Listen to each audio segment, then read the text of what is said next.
Today we are going to see. What if Voldemort summoned Rimuru instead of a demon? So let's get started. They call it madness. They said I was delving too deep into the dark. Fools. There are magics older than Hogwarts, older even than Merlin. Buried in stone and whispered in the crumbling tongues of forgotten worlds. And I, Lord Voldemort, have found them. Through blood-stained rituals and cursed parchment, I have uncovered the key to a power none in this world can comprehend. The war is at its tipping point. The Order grows bolder, Potter dares breathe freely, and traitors lurk in every corner of my ranks. I need more than fear. I need power. Unnatural, boundless power. The answer lies not in Inferi nor Horcrux, but in summoning the forbidden art. Not of spirits or jinn, but something far more ancient. Something the magical world has foolishly erased from memory. A true demon lord. Inviti anima, ex chaos, vinceo demonium verum ego voco te. The air trembles. A circle of molten crimson flares to life beneath the chamber of secrets, lined with runes no wizard would recognize. The temperature plummets, frost cracking across the serpent-etched stone, even as hellish light bathes the chamber. Magic pure and unfiltered howls like a dying god. O being of unfathomable strength, heed the contract. Come forth. Reality itself tears. A pulse erupts outward. Dust flies. My Death Eaters, stationed at a safe distance, scream and collapse. I stand firm. And then it happens. From the swirling void at the heart of the circle, a form coalesces fluid and terrifying. First, a sphere of shimmering azure. Then arms, legs, a humanoid silhouette. Silvery hair flows like starlight, twin golden eyes blaze like suns. And yet it is not human. Not truly. The magic groans as the being becomes solid. The power is suffocating. Even I stagger and then it speaks. I am Demon Lord Rimuru Tempest, the king of monsters. Its voice is soft, deceptively calm, and yet behind it roars storms. Cataclysms. This is not a creature summoned, it is a king, a god, stolen from his throne. The being's gaze locks on me. Who dares summon me just after I've resurrected my people? Who drags me across the stars, ripping me from my world? It steps forward. Every movement exudes restrained fury. I feel it rage deeper than I imagined. Magic bleeds from its very essence. But it does not strike. Because it cannot. The scrolls had mentioned this, an ultimate failsafe. A loophole built into the spell itself. The summoned cannot harm the summoner unless released. I smile, coldly, carefully. You will serve me, I say. Its eyes narrow. For a flicker of a moment, the world holds its breath. Then, Rimuru's voice cuts through the stillness. So that's how it is. This summoning is an ultimate skill. I see even I can't override this binding yet. Its jaw clenches, shoulders shaking. Very well, wizard. I will obey for now. Something in the air chills even further. Not magical but personal. I stare into the eyes of a monster not of this world. One forged in battle, crowned in carnage and now forced into servitude. The power I wanted is mine. But what I've bound is not a weapon. It's a storm and it hates me. So as I gaze upon the being before me, I wonder, have I gone too far? He stands in the center of the circle, deceptively human in appearance. His expression is unreadable, a face sculpted in eerie calm. And yet, I can feel it, a pressure, heavier than the dark mark upon my soul. Not magical in the way I know it. No wand, no incantations. His presence alone twists the air. What are you? That is what I have been thinking as I replay his words again in my mind. How dare you summon me after I just resurrected my people? Resurrected. The word strikes me harder than the ritual's backlash. Not metaphorical, not spiritual, no Horcruxes, no Inferi. He said it as a fact and I felt no lie. Not even Dumbledore could breach death's veil. Even Grindelwald fell to time and mortality. I pursued immortality through fragmentation, but even that left me less than whole. Yet this being, this Rimuru, speaks of undoing death as casually as conjuring fire. I brought them back and now I am stolen from them. His eyes hadn't raged, they grieved. A demon lord grieving his people. How absurd. And yet that sorrow was real. Tangible. More real than anything I've seen in a century of war and betrayal. He has known loss. He has known love, and he has the power to defy fate itself. How? No runes etched in flesh. No reliance on artifacts. This is not the product of ancient ritual or cursed lineage. It is something beyond. Ultimate skill, he had said. A term I do not know, but one I will learn. That binding spell crafted from the stitched remains of FIV. Dead dialects and a sacrificial offering of magic unknown to modern Britain has barely held. And even now, I feel it. Rimuru's power pushes at its edges. Not testing to escape, but as if the very foe. RCE of his being is too vast to be contained. And yet he obeys. Not out of loyalty, not fear, not respect, but because the magic demands it. A truth that both thrills and terrifies me. If he can bring back the dead, what else can he do? Could he crush Hogwarts with a whisper? Obliterate Azkaban? Remake the world in his image? My image, should I command it? Or, what if he does not wait to be unbound? What if he evolves beyond my reach? I watch him silently now, as he stares at the stone serpents along the wall, almost contemplative. He is not a beast, this demon lord. He is not like the giants or dementors. He is something altogether different. He is a king, stolen from his throne, and I have placed a crown of chains on his head. How long will he wear it? Let's test him, shall we? So I summoned my Death Eaters, and they gathered at my command. In the old stone courtyard behind the Malfoy Manor, a crescent of Death Eaters formed a sea of dark hoods and silver masks, eager to witness what I had promised. A weapon unlike anything the wizarding world had ever seen. They expected dragons, in fury, perhaps another dark ritual, but I gave them something more. He stood at the center, unbound, unarmed, unmoved. Demon Lord Rimuru Tempest. Behold, I said, a creature summoned from beyond the stars. A lord of monsters, a god of death made flesh. Some laughed. Bellatrix, ever mad, clapped eagerly. Others scoffed at the sight of what appeared to be a boy, young, delicate, almost harmless in appearance. Let them underestimate him. Let them see what I have truly claimed. Show them, I commanded.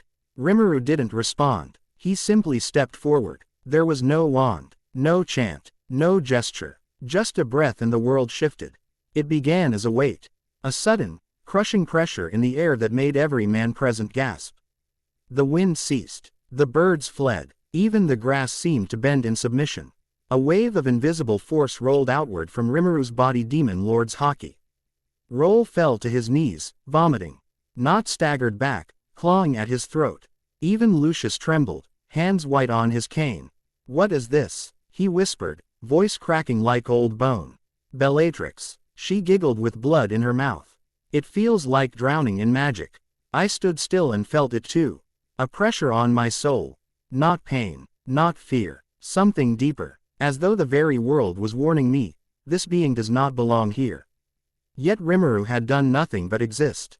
He glanced up. Those golden eyes found a stone golem I'd conjured before the ceremony, a twisted guardian from the Black Forest, impervious to spell and flame.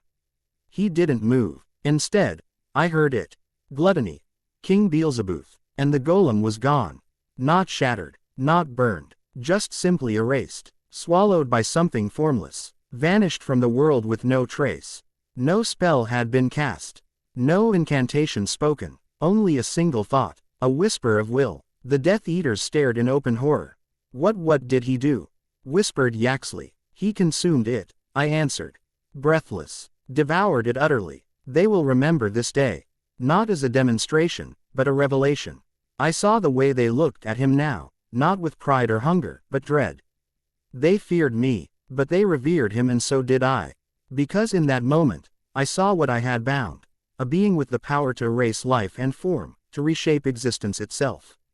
A demon lord who destroyed not with rage, but indifference. He stood silently behind me like a shadow, arms folded, gaze elsewhere. It was as if his mind is in another world, perhaps mourning those he had left behind, and still he obeys me. There was madness in the idea that I had tamed a god. This, I said to my Death Eaters, voice sharp and clear, is the end of Dumbledore. Of Potter. Of the Order. With Rimuru at my side. There is nothing we cannot crush. They bowed, shaking. But I saw the question in their eyes. How long will this creature obey? I didn't care. I had no time for fear. Because in this moment, I had done what no wizard had dared. Summoned death and made it kneel. The demonstration was over, and yet, the air still buzzed with magic too dense to fade.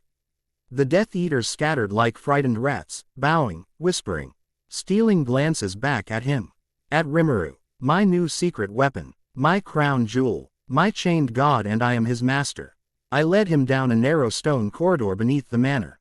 A relic from the First Wizarding War lined with iron bars and reinforced wards, built to contain cursed beasts and magical anomalies. In those days, I had imprisoned trolls, chimeras, even an Acromantula queen. It was secure, isolated, convenient, a perfect place to keep something dangerous. We stopped before the final cell. Wide, cold, bound in enchanted steel. A few remaining scorch marks on the wall told stories of past inmates. "This will be your chamber," I said, turning to him. Rimuru tilted his head, then smiled, but it wasn't warm. "You mean to cage me?"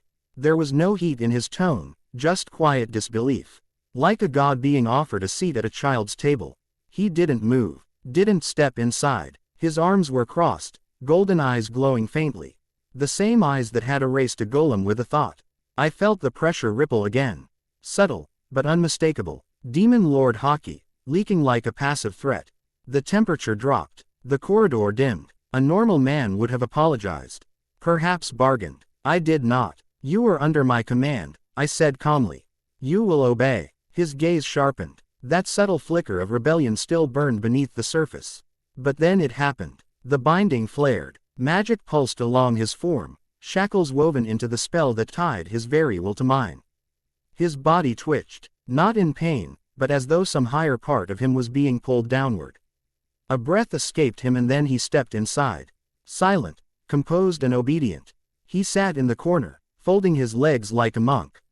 His aura dimmed, but his expression did not soften. Not even slightly. I stared at him through the bars. There was no victory in his face. No acknowledgement of defeat. Just cold, calculating stillness. As if the cage were not a prison, but a pause. A delay. "Do you intend to humiliate me like this forever?" he finally asked, voice low. I smirked. "You are not a guest, Rimuru. You are a weapon." The moment the words left my mouth, I fell. Something stir behind those golden eyes.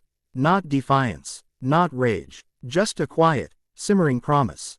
Later that night, as I lay in my chambers, I thought of that look. I had caged dragons before. But this was a being that had ruled nations. Resurrected the dead, slaughtered gods and called it duty, and I had placed him beneath stone and steel like a common beast. How long will this spell hold? And when it breaks, would I still be Lord Voldemort? Or just another name on the long, forgotten list of those who tried to control Rimuru Tempest? Voldemort's paw. He does nothing more than I order, and yet, he could do everything. That contradiction circles in my thoughts like a serpent consuming its tail. Fascinating, maddening and dangerous. Rimuru Tempest remains silent in his cell. No complaints, no demands. But he watches, always watching. The stillness of a storm trapped in a glass jar. I should be afraid, but I am not. No, I am enthralled. In him I see the answer to every limitation I have ever despised. The Ministry, dust, Dumbledore, a relic, Potter, an accident. But Rimuru, he can devour anything. Walls, magic, matter and even concepts. I saw it when he used that power, Beelzebub. The golem vanished, and I felt no trace. No residue, not even magical ashes. What kind of power consumes without leaving reality a corpse? But still he only obeys. He does not explore. He does not offer. He does not unleash. Not unless I speak. It's intoxicating to have a creature capable of wiping out the order in seconds, and he waits for my command. Destroy the wards, I could say, and Hogwarts would fall like glass. Find Harry Potter, and the boy would be in my grasp before sunrise. Rewrite the world, and perhaps he could. He is power made manifest, but sealed within words. My words. There are gods in the myths of the East who crafted mountains with their breath. Rimuru is their equal, and I, Voldemort, have bound him like a tamed dragon, and yet, the cage nags at me. Because deep down, I know, he does not follow me by will. He follows because he must. Not out of loyalty, not even fear, simply because the magic says so. That is my leverage, that is my chain, but chains can break. Not now, not soon, but eventually. He studies this world quietly. Listens, watches, learns. He already speaks in our tongue. Knows our structures. Adapts faster than any magical beast I've ever encountered. He's waiting, planning. But until then, he is mine and I will use him. Not merely to destroy Potter. That would be wasteful. No, he will reshape the world for me. He will crush Dumbledore's legacy, annihilate blood traitors, purify the magical world. There will be no need for secrecy, no need for whispers. I will build a new magical order, one without weakness or compromise, and Rimuru will stand at my side. The wizards of the future will not study Grindelwald or Merlin. They will not even remember Salazar Slytherin. They will speak only two names: Voldemort and the god I tamed. Enough waiting for now. The order grows bold again. Raids, sabotage and whispers of rebellion. They've mistaken my quiet for weakness. They think they still have time. They don't. It's time to make the world remember who holds the wand now.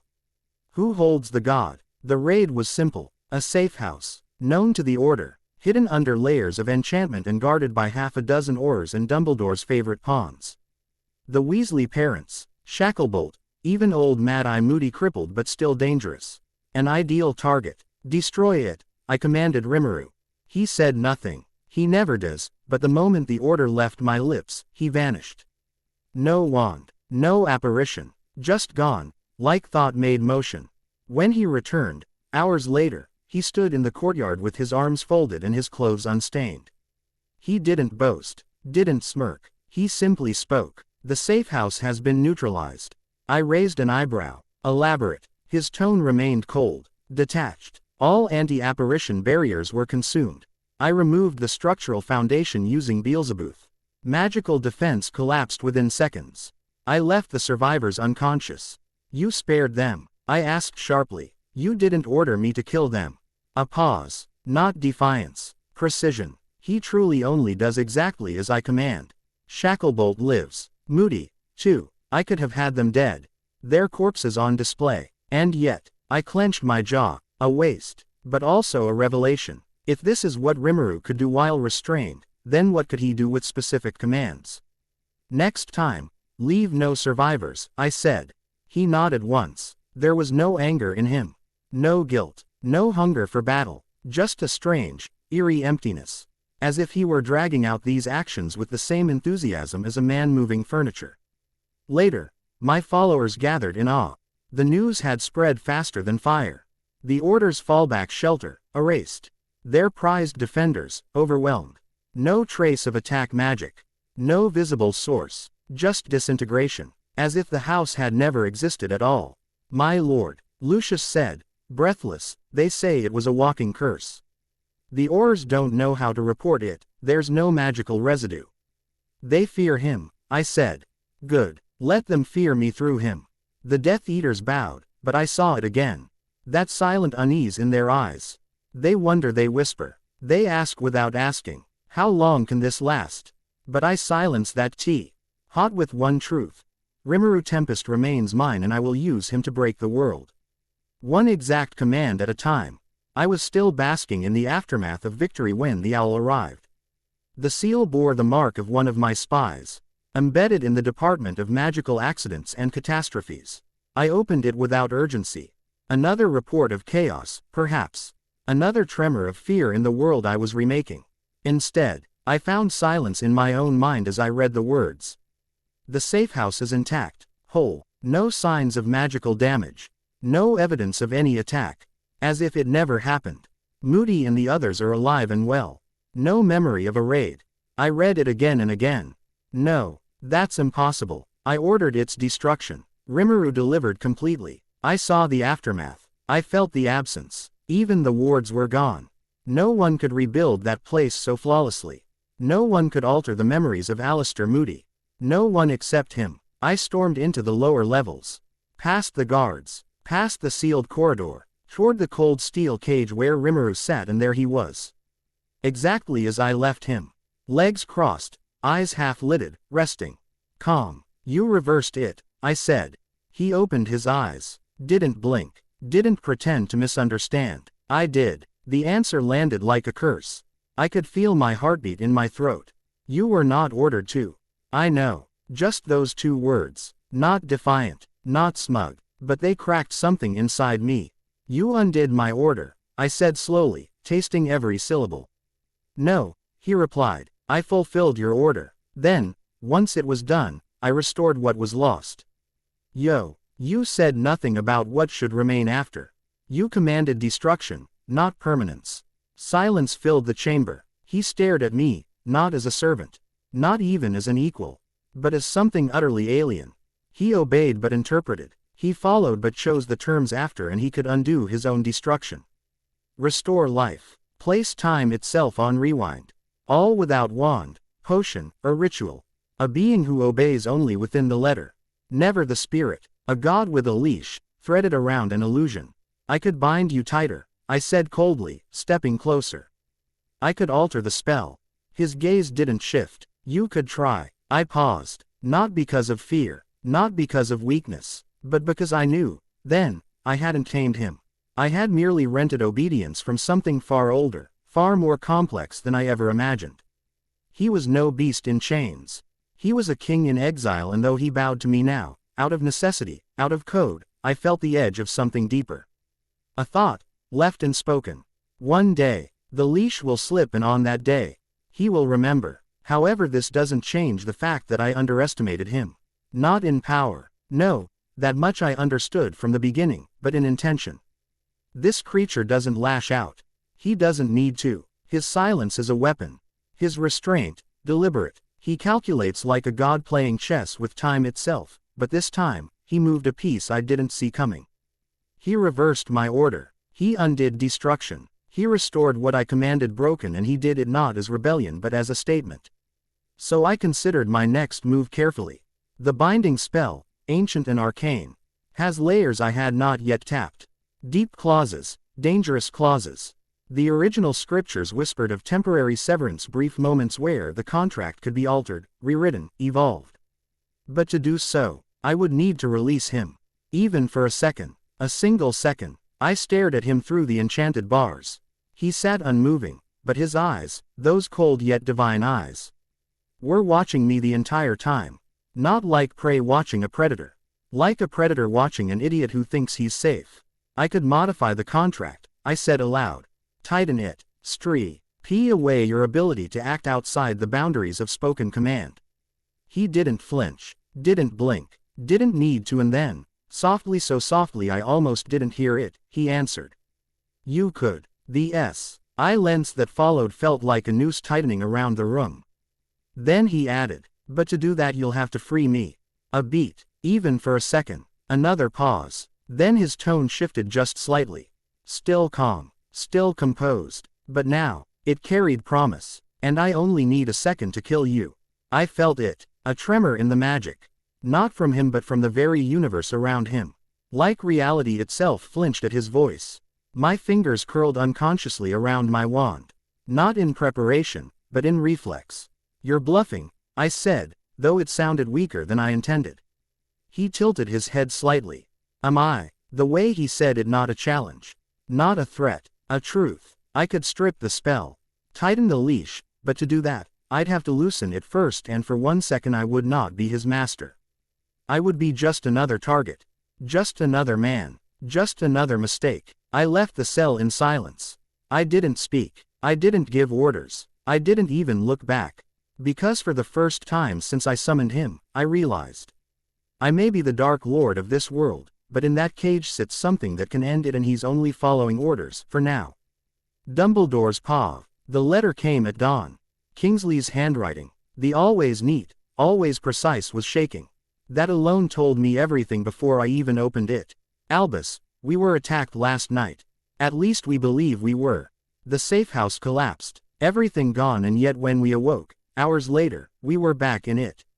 Whole and unharmed. The building was restored. No injuries, no magical trace, and no memory of how it happened. Moody is rattled. Arthur can't explain it. I don't know what to believe. I set the letter down slowly. I had read such words before. During my youth, when exploring magical anomalies in distant corners of the world. The odd reversal of events. The quiet presence of powers that did not obey wandlore, or magical theory, or even time itself. But never here. Never in the middle of this war. Never under Voldemort's hand. I called the order together that afternoon, those who had been at the safe house, and those who had not. Every one of them gave the same report. A flash of overwhelming pressure. A silence like death, and then nothing. Then waking up, intact and unharmed. Mad Eye stared at me longer than usual. Albus, this wasn't magic. At least, not the kind we've seen. I've faced giants, dementors, the killing curse. This was different. It didn't feel like an attack. It felt like we'd been erased. No counter curse. No detection spells worked. Even the residual ambient magic, the key ND that lingers after heavy spellwork, was absent. Almost as if the very fabric of what happened had been sewn back together. Perfectly. Restoration without trace. An attack removed from time. Only one wizard I've ever known could tamper with magical memory like that. But not even Voldemort has this kind of finesse. He's powerful, yes, but brutal. Crude. Always eager to prove his dominance. This was surgical, precise and cold. Which meant, quite clearly, he's not working alone. I stood at the window of Grimmauld Place long after the meeting ended, my tea untouched. Something darker than Voldemort is stirring. He's always sought power through fear, through blood. But now it seems he's found it. Or perhaps, it found him. I don't know what this being is, what force could undo a battle as if it never occurred. But I know this. Magic leaves scars. Even time leaves wrinkles. But this power leaves nothing, and that terrifies me. The room fell still before I even saw him. It wasn't apparition. Not a portkey. Not even a ripple of magic in the usual sense. He simply was there. One moment, nothing. The next, a figure standing in the center of my study, calm, composed, and wholly unfamiliar. Not human. Or rather, not only human. The figure looked young, blue hair, strange yet striking clothing, and eyes too ancient to belong to that youthful face.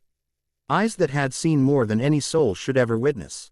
I stood slowly. Wand not drawn but not forgotten, either. He raised a hand gently. Don't be afraid, wizard. I don't intend to harm you. His voice was soft, clear, not threatening. But even his words carried weight. The kind of weight you feel behind prophecies, or inside tombs too old to name. Who are you? I asked carefully. Rimuru Tempest. He spoke the name as if it meant something profound, and it did. It was the name behind the impossible. He confirmed it before I could ask. I was the one responsible for the incident and for its reversal. I nodded slowly. That much I suspected. No one else could have performed such a precise restoration, not even Time Turner's work so completely. But why? His eyes narrowed, cold, calculating. Because Voldemort ordered the destruction. And I had no choice but to obey. But the moment his command ended, I found a loophole. He said to destroy it. He never said it had to stay destroyed. So you reversed your own magic. He nodded. Yes, my skill allows me to consume anything and undo it. I restored what was lost. And I made sure no one could remember the moment of its erasure. But you, he added, eyes locked on mine, you're harder to fool than the others. You sensed it. I didn't deny it. There was a faint hum around him, not the same kind of magic I've spent a lifetime mastering, but something deeper. Wilder. Pure conceptual power. Not built on spells, but laws. You are not from this world, I said finally. He looked away, then back. There was sadness there. No, I was summoned here, ripped from my world during a critical moment. And now I'm bound to serve a tyrant I despise. The truth of that settled in my bones like frost. He continued. I'm trapped in a cage under Voldemort's stronghold. A magical bind-up, an ultimate skill that even I cannot break alone. As long as he gives the orders, I must follow. But, he smiled faintly, even chained, I found a way to resist. And now, I'm reaching out. Because I believe you understand something Voldemort never will. I didn't speak. That control is not the same as power. And trust is not the same as fear. He stepped closer. His presence no longer terrifying but mournful. I hate Voldemort and I want him gone. He extended a hand. So I come to you, Albus Dumbledore, not as a servant, but as a prisoner seeking a shared enemy. I cannot free myself, but perhaps with help, I can tip the scales. I looked at the outstretched hand. It was then I understood. This wasn't just a magical creature. This was a god in chains, and he was asking me to help him break them. He stood there still, radiant and calm like a being sculpted from both myth and miracle. But his next words shattered even my most extreme expectations. What you see before you is a weaker version of parallel existence. There are currently two versions of me, one I maintain here before you while my other body remains under Voldemort's control. I froze. An illusion? No, this was more than that. It had weight, will, presence. I can't defy the contract in my other body. It's me after all, but through this I can observe, whisper, intervene, in small ways without being noticed. I've been you. Sing this form to make his life inconvenient. His smile turned sharp, dangerous. Be grateful I was the one summoned, Dumbledore. If Voldemort had dragged in someone else, someone less reasonable. He paused and then I felt it. Magic older than anything I had ever touched. Humanity would be extinct. My breath caught. And the planet, he added softly, would be gone. There was no arrogance in his tone. No exaggeration. Just truth. Cold. Matter of fact. He raised his hand and golden threads of light danced between his fingers, not spellwork, not energy. Something primordial. There are 3 other true demon lords you should know about. Not all would have shown mercy. He held up a finger. Guy Crimson. The red primordial. The Lord of Darkness. A demon so ancient even gods fear him. Another finger. Milam Nava. My friend. A dragonoid. Daughter of Veldanava, the creator of all. Her title. The Destroyer. One mood swing from her incontinence vanish. Then he placed his hand on his chest. And me Rimuru Tempest. Demon Slime. King of Monsters. The noob. He looked into my eyes, and I saw no malice there, only the impossible tension of a god trapped in a war of mortals. I'm the one who chose balance. Who gave monsters a home. Who stopped wars, not just won them. I am the demon lord who harmonizes humanity and monsters. A long silence followed. Outside, a breeze passed through. The ancient stones of Grimmauld Place. Inside, my world had just expanded beyond comprehension. Not just a summoned servant. Not even a simple tyrant's tool. Voldemort had summoned a cosmic corners tone, and now he held it on a leash he didn't understand. Why tell me all of this? I finally asked. Rimuru smiled. Because I can't break the chains myself. But you can find the cage, and once I'm free. The projection began to fade. The light retracting into shimmering motes. His final words echoed as he disappeared. I'll finish what Voldemort started properly. Harry's paw. It started like any other strange day at Hogwarts. Whispers in the halls, rumors of a Death Eater raid that was undone by some unknown force, and Dumbledore moving like a man carrying a secret too big for the world. But this wasn't anything I could have imagined. I was alone in the courtyard after Defense Against the Dark Arts, thinking about the way my scar had started burning again. Sharper than usual, more focused. Like it wasn't just sensing Voldemort. Like it was sensing something else. That's when the boy appeared. Not walked up, not ran over, just was there, as if the air folded and chose to place him beside me. He had blue hair, golden eyes, a jacket that didn't fit any school dress code. No wand, no robes, but every part of me screamed magic. Not the kind I'd learned from books or classes. Something older, deeper. He stared at me. Human, he said, calm and clear, state your name. I blinked. Harry. Harry Potter. His gaze sharpened. Then something strange passed through his eyes. Recognition, maybe. Relief. You have a hero's seed. I didn't move. I didn't think I'd find one of you in this world, he added. He said it like he wasn't part of this world. Like he was just visiting. I'm not here to hurt you, he said. Even though I'm a demon lord, I don't have anything against heroes. A pause. On the contrary, I'm friends with most of them. The words didn't make sense. But my scar burned again like it wanted me to listen. Who are you? I asked, voice low. He smiled. Rimuru Tempest, Demon Slime, King of Monsters and a true demonlord. He said it like it was normal. Then he stepped closer slowly, carefully. I want to offer you something special. What kind of something? Power. Enough power to defeat the evil wizard of this world named Voldemort. That name froze the air between us. But he wasn't done. He pointed at my scar. And I can remove the fragment inside you. My heart stopped. You know about the Horcrux. He nodded once. Of course. It's obvious to someone like me. That thing in your scar, it's a piece of Voldemort's soul. If you try to kill him while it lives in you, you'll never truly win. I can take it out. Safely. I didn't know what to say. Dumbledore had always danced around this. The prophecy, the bond, the scar. But here was someone who spoke the truth flatly. No riddles. No half answers. Why help me? I asked. Because Voldemort is my enemy too. I was summoned by him.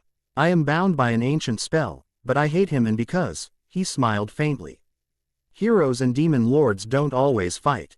Sometimes they change the world together. Harry's paw. I stood frozen. The wind stirred the edge of my cloak, but my heart wasn't keeping pace. Rimuru Tempest, this being who called himself a demon lord, chaos creator, king of monsters, was offering me something beyond belief. He wasn't bluffing, I could feel it in my bones. Magic, but not the kind I knew. It wasn't like a wand's focus or even wandless instinct. It was woven into him like his very existence was a spell. He looked at me again, calm and kind. Your body is fragile by my world's standards, he said, and it won't survive Voldemort's curses forever, especially with that Horcrux inside you. But I can give you protection. I swallowed. What kind of protection? He extended his hand, not threateningly, just open. And then he said the words. Magic resistance and curse immunity. My breath caught. Those are not just spells, Harry. They're skills. Innate. Passive. You won't need to cast anything. Once they're given, they'll be a part of you. Just like breathing. Magic resistance will lessen the effect of spells. Especially dark magic. It'll feel like rain instead of fire. Curse immunity will stop long-term effects like the slow poisoning of your scar. Like the pull of the Horcrux inside you. I stepped back. You can do that. Just give someone abilities. He smiled gently. In my world, yes. I've done it before for people I trusted. I've granted strength to those who had nothing. Helped rebuild lives from ashes. He looked at me, eyes glowing gold. I don't need your loyalty. I don't want your obedience. But I do want Voldemort gone, and if I can do it myself, yet then I'll help someone who can. You. A moment of silence passed between us. Why me? I asked. He tilted his head, as if the question surprised him. Because you still care. Even after everything. That's what a hero is. He stepped forward slowly, raising his palm just inches from my chest. With your permission, I'll embed both skills directly into your core. It won't hurt. Just breathe. I didn't move, didn't speak, but I nodded. It was like nothing I'd ever felt. Not painful, not even warm, just deep, like someone rewrote the laws inside me. Not with a wand, not with potions, with will, with intent. A blue glow passed through his hand and into my chest.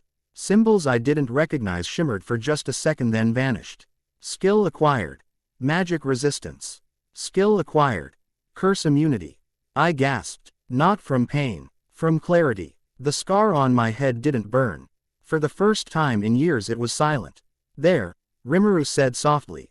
Now, the next time Voldemort tries to curse you, he won't like what happens.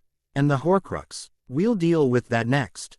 Carefully. But now, you have something that not even Dumbledore could give you. He smiled again. An edge. The world felt different now. Not louder. Not brighter. Just lighter. Like I'd been carrying something for years without realizing it, and now, it was gone. No pain. No heat behind the scar. No whisper of him. Rimuru stood in front of me, golden eyes calm as ever, watching me like someone watching a newly hatched phoenix trying its wings. It'll take time to fully adjust, he said. But the skills are settling in now. I nodded. I felt them not as spells, not even as thoughts, but as truths now etched into my body. Like they had always belonged, just waiting to be awakened. There's something else, Rimuru added. More serious this time. These skills aren't just passive defenses. They react to intent. I looked up sharply. What do you mean? The darker the intent behind a curse, the more your body will resist it. And when the hatred is deep enough, like with the unforgivable curses. He paused, then said it clearly. You'll be immune. My heart skipped a beat. The killing curse, I whispered. It's not about the words, Rimuru said. It's about the heart behind them. Avada Kedavra works only when the caster means it fully. Totally. That killing intent fuels the curse. Your resistance is now fed by that same malice. He smiled faintly. The darker their heart, the stronger your shield. I stood in silence, letting the thought settle. No more ducking behind cover. No more hoping to dodge green light. If what he said was true, Voldemort won't be able to kill me. Not anymore. Rimuru nodded. Not with curses. Not with hate. Not unless you let him. He walked a few steps away, glancing up at the cloudy sky. This world doesn't know what true power is. It thinks power is fear, control, chains. He turned back to me. But real power is freedom to fight without breaking. To defend without falling. You're not just a boy with a prophecy anymore, Harry. You're a hero becoming something this world has never seen. And in that moment, for the first time since I learned who Voldemort was, I didn't feel like his prey. I felt like his equal. Maybe even something more. I stood still, trying to make sense of the weight settling inside me. Magic resistance. Curse immunity. Protection that laughed in the face of unforgivable curses. It should have felt impossible, yet it didn't. It felt right. Rimuru watched me with something strange in his expression, not pity, not pride. Something older. Respect. Then he spoke again, this time slower, more serious than before. The only reason I can gift you this is because you possess the hero's seed. I blinked. The what? He stepped forward, tapping his chest lightly. In my world, it's a sacred trait. A fragment of divine will. It lies dormant in rare individuals born to change the course of fate, not just strong people, but resilient ones. People who endure loss, injustice, and still rise to protect others. Even when it breaks them. His eyes met mine. You're not a hero because you're powerful, Harry. You're powerful because you're a hero. Something stirred in me when he said it. I thought of Cedric, Sirius, Dobby. I thought of my parents. Of all the times I stood when I should have run. Chose others over myself. I never felt like I was enough.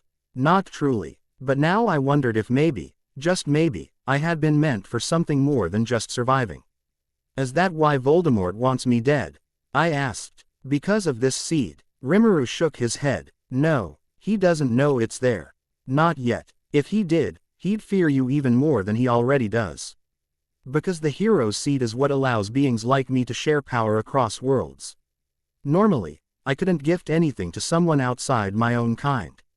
The laws would reject it. But you're an exception. He smiled faintly. You're the exception that rewrites the rules. I stared down at my hand, still tingling faintly with the aftershock of whatever he had placed in me. Not magic, not spellcraft, something written into my soul. For the first time in my life, I didn't feel like I was chasing after Voldemort's shadow. I felt like I might actually outrun it. So what happens now? I asked. Rimuru's expression turned serious again. Now, we prepare. Your powers will draw attention, maybe even from being stronger than Voldemort. But with your seed awakened you can grow far beyond this. When the time comes, I'll help you awaken its true potential. But for now, he placed a hand on my shoulder. You've taken the first step. You're no longer just Harry Potter, the boy who lived. You're a hero in bloom. I was still staring at M.Y. hands when Rimuru spoke again, this time quieter, sharper, like a strategist laying out the final piece of a war plan. One more thing, Harry. Listen closely. His eyes locked onto mine, all warmth gone, replaced by iron focus. Act like you don't have them. I blinked. What? The skills I gave you, magic resistance, curse immunity, even your hero's seed awakening disguise them. Let Voldemort think you're still the same wizard. The same vulnerable boy he's hunted for years. Why? Because if he knows what you've become he won't make a mistake. He stepped closer. But if he thinks you're weak, if he believes you're just dodging, just lucky, he'll let his guard down. He'll get cocky. And then, Harry, when he thinks he's killed you, when he tries to finish it with that killing curse. He leaned in, voice now a whisper filled with cold certainty. That's when you strike. I felt something cold and hot ripple through me at the same time. Not fear. Readiness. Let him feel victory for 1 second, Rimuru continued. That 1 second is all you'll need. Take the hit. Stay down. Let the world hold its breath. Then get up. And end him. I swallowed hard. That's risky. He nodded. All great victories are. He'll pour his hatred into that final curse. His intent will be absolute. And that's exactly why it won't work anymore. I glanced down at the scar on my forehead. Quiet. Dormant. For now. So I keep it quiet until the moment I want him to feel the truth. Rimuru smiled just a flicker.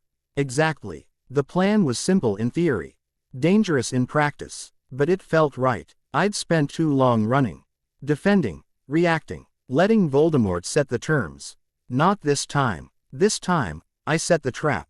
I'd wear the mask of the boy who lived a little longer. Let Voldemort believe in his victory. Let him feel untouchable, and then, when he casts that final curse, he'll learn the worst truth of all. You can't kill something that's already been remade. Voldemort's paw. I descended the steps to his chamber alone tonight. The only thing that could be heard were the soft echo of my footsteps and the rhythmic pulse of the containment field. It hummed like my heartbeat. Because Rimuru Tempest still lived behind it. He sat in the corner as always, still, silent, eyes half-lidded.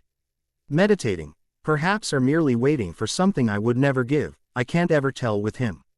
You seem quieter than usual, I said, stopping just beyond the enchanted bars.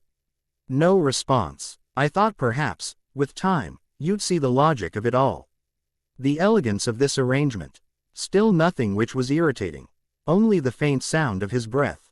I stepped closer. You could have had comfort, you know. Status and even influence. You were not like the giants, or the Dementors. You were intelligent and useful. But instead, you make things difficult. Still, those golden eyes didn't move. But I knew he was listening. I leaned closer to the bars. You hinder progress. You resist. You sulk, and for what? I said, my tone softening as if explaining something to a child. Do you think this world will ever accept a demon lord? Do you believe these humans will thank you for mercy? You could rule beside me. Reshape the world and bring order to this chaos. Finally, a flicker in those eyes. You dare speak to me of order, Rimuru said with a low but smooth voice, but seething beneath the surface. You slaughter children for bloodlines. You torture for entertainment. You break minds and call it loyalty. I've built my nations from a small crippled village. You've buried yours in ash. His voice didn't rise, but the air did shift. I smiled. There it is. That righteous fire. I quite enjoy that look in your eyes. He clenched a fist. His breath slowed, but his aura trembled for a second. Yes, I could feel it. Hate. You can't lay a finger on me, I said, almost playfully. You know that, even now, with all that fury, you're still just a prisoner. Obey, or remain in chains. Either way I win. He stood slowly, rising to his full height.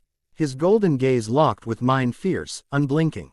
You may have me bound, Rimuru said, but every day I am here, your leash frays, and when it breaks. He stepped forward until his face was inches from the barrier. I won't just kill you. I'll erase you so completely that reality itself will forget you existed. I stared back, amused. Such lovely words. But words, Rimuru, are just air without power behind them, and right now you have none. I turned to leave, my smile never fading, but as I left I said some final words. You can rage, you can threaten me and scheme all you want, but as long as the contract holds, Rimuru, you are mine, so you might as well accept it. The cage hummed behind me, but I swear for just a moment. It sounded less like a barrier and more like a warning. Rimuru's paw. The chains hold me. The walls hum with cursed magic, etched with binding runes pulled from dimensions even I don't recognize, though Seal probably does. Voldemort thinks this cage makes him a god. Let him think so, because while he holds me in one hand he forgets what I still hold in the other. After all, I have a whole nation of loyal followers at my disposal. Besides, I could easily escape those chains, but then he would add more security and I couldn't move as freely as I could do now. Seal, who do you think is the best person to make Voldemort suffer while least inconvenienced my nation by their absence? Currently I would recommend Carrera. Every other member is currently working and Diablo will stay with you after the task increases failure rate, ruin the plan by 7%. You are probably right. I lower my head, close my eyes. Carrera. She appears instantly in my mind's inner realm, dressed in her usual military coat. Twirling a lock of hair, her sharp blue eyes lit with that signature hunger for chaos and just enough loyalty to obey without question. You called, Lord Rimuru. Finally bored in that sad little cage. I have a job for you, I say calmly. She straightens, instantly attentive. I want you to travel to this world's Britain. The humans call it Europe. There's a group of followers Death Eaters who serve the one who bound me. Her eyes glint. Kill order. No. Neutralize them. Break their wands. Knock them unconscious. Leave no lasting injuries. She pouts slightly. That's not as fun. I smile faintly. But destroy their homes. Their wealth. Their pride. Let them watch everything they own burn. Shatter their symbols. Scatter their secrets. Give them a scare so deep they dread shadows for the rest of their miserable lives and make them suffer as much as you like. Her eyes widen with delight. Now that sounds fun. I nod. And Carrera. Yes. Don't let them die. Oh, they'll scream louder that way. Quote. Understood. I'll give them a lovely little apocalypse. And Carrera. I add, voice darker, slower. When they ask who sent you, make sure they remember the name. Rimuru Tempest. No. Say it like this. The god in chains is still watching. She vanishes. In the silence that follows, the cell hums again. But now I smile, because while Voldemort leans smugly on his leash, I whisper to myself, Voldemort, you forget that some demons still answer when I call, and I don't need to break the chain to make you suffer. Voldemort's paw. A report came through fire, panicked, fragmented. A Death Eater in Wiltshire, bloodied and wide-eyed, barely holding onto his wand. My lord, we didn't see her coming, she just appeared. There was light destruction, not magic, not. The connection cut. The flames snapped shut. At first, I thought it was Dumbledore. Or perhaps Potter, emboldened by foolish prophecy and adolescent rage. But then came the second call and the third. By the fourth, I was listening in silence. A girl, they kept saying. Yellow hair, black coat, no wand, and yet the damage left behind was unprecedented. The Lestrange Manor, leveled. The Caro estate, reduced to rubble, its magical wards peeled off like cheap wallpaper. They weren't dead. That was the strange part. Every one of them left alive. Crushed, powerless, wands snapped, kneecaps shattered, but alive, intentionally. She didn't kill us, one muttered through broken teeth. She said, the god in chains is still watching. Then she laughed and left. The god in chains. I froze. Then I turned slowly toward the stairwell that led down to the cage. Rimuru. He hadn't moved in days. He'd spoken nothing. And yet, did I order this? No, I would have known an intruder, and that meant something had slipped. I stormed down to the cell. He sat in the same corner. Same expression, eyes half-lidded, calm, composed. As if nothing had happened. As if he hadn't just unleashed an apocalypse in a black coat. You've been busy, I said. His golden eyes met mine. He said nothing. A girl, blonde, destroys like a bomb but with no wand. She claimed to act in your name. He didn't smile, but he didn't deny it either. Your contract forbids you from acting without my command, I said, tone sharper now. So what is this? Finally, he spoke. I didn't act. I asked for help. I felt the temperature drop. Not in the air but in me. You summoned someone. No, he said calmly. I don't need to summon. I merely called her in my mind. His eyes sharpened slightly, and she answered her own way. I stared at him. One part of me was furious at the audacity of it. Another part was unnerved, because this wasn't Dumbledore's rebellion. This wasn't Potter's prophecy. This was something outside the game. The reports continued, not of death, but destruction. Whole strongholds reduced to scorched ash. Vaults annihilated. Ancestral relics torn apart. One of the Rosier family, Lee's ancestral guardians, an immortal shadow construct, disintegrated. And still, not one casualty. It would have been better if she killed them, because terror lives longer in the survivors. I returned to the cage again. I didn't knock. I didn't announce myself. The wards opened at my will. He was waiting, of course.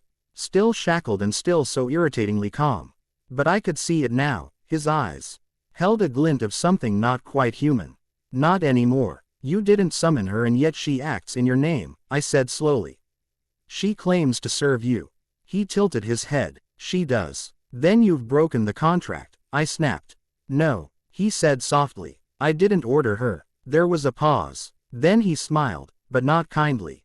Carrera is dangerous, even by my standards. She's not under my direct control. She's not even particularly loyal, as she has not even long ago joined a follower, recruited her, not me. That made me pause. Then why? She simply enjoys destroying, Rimuru interrupted. But He only does it in the name of something she deems worthy. He looked directly at me now, his golden gaze sharpened to a blade's edge. And in her mind I am worthy. So she burns cities in my name. Not because I asked, but because she wants to. I stared at him. That was worse than loyalty. Loyalty could be broken, controlled, bargained with, but devotion without rules. She is my least loyal follower, Rimuru continued. Tone quiet but firm. And yet she's also my most dangerous, because she doesn't destroy to win. She destroys for joy, and right now she's playing a very loud game. My fingers clenched around my wand. I considered options, traps, counter curses, but part of me knew that no spell I had could bind something like her. Not if she operated outside the system I built. Outside my world's laws. You brought this chaos here, I hissed. Rimuru didn't look away. No, you summoned it. I just gave it a reason to care. He leaned back against the wall, closing his eyes. Let me go, Voldemort, or pray she doesn't get bored, because without my help everything you own will burn to the ground.